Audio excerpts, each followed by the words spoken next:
I hope that you're used to my nap-trapped videos by now and my mom hair.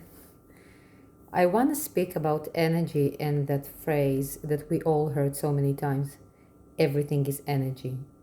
When it comes to healing and holistic practices, we keep hearing that a lot. Everything is energy, therefore energy work should be the first one to do and work on our energetic field. Now, most of you that know me, you know that I work on physical, and that includes both movement, posture, as well as body work, working on fascia, lymph, muscles, all of it. Then we have the mental, we have the emotional, and we're doing emotional processes, both hands-on, energetically, and talk. So we basically cover all the aspects in my practice.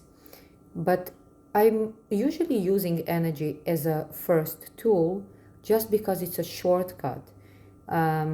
It's the most efficient and fast tool to understand what to look at. So I wanted to rephrase that a bit. It's not that energy is always the right tool and the right way to work on things. I find that energy is the best tool for diagnosis.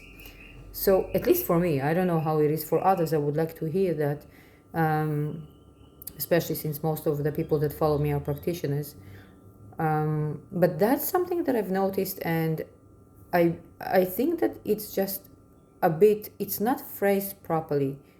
And it's the same as when people say energy, like emotion is energy in motion, therefore everything has an origin in the emotional body, in the emotional state. Therefore, we need to address emotions before anything else.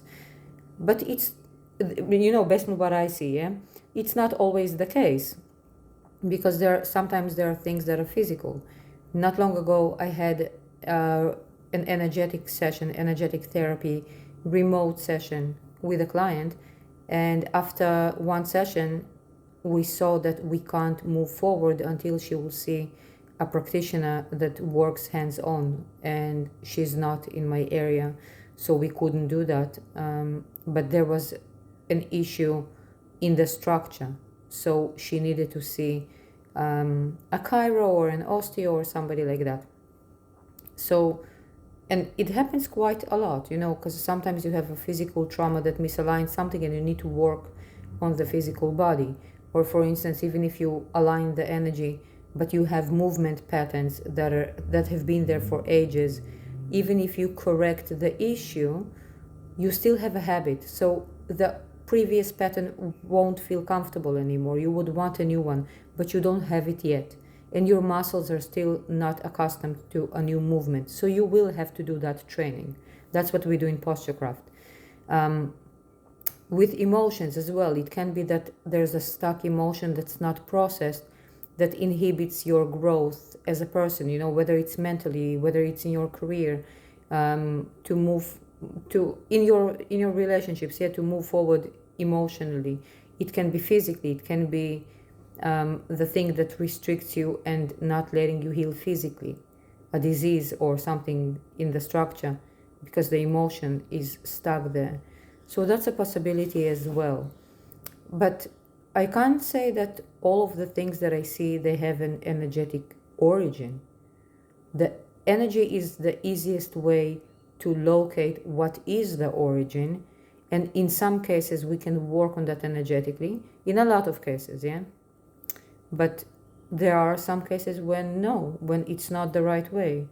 And I think because I have that background with body work, movement, and mental, emotional, I am offering remote energetic therapy sessions, and yet I always take into account and I let people know that sometimes we will do a session and then I will have to refer them to somebody else, because it just energetically you will not get the effect that you're looking for. It won't be as fast, as efficient, and it might take way longer.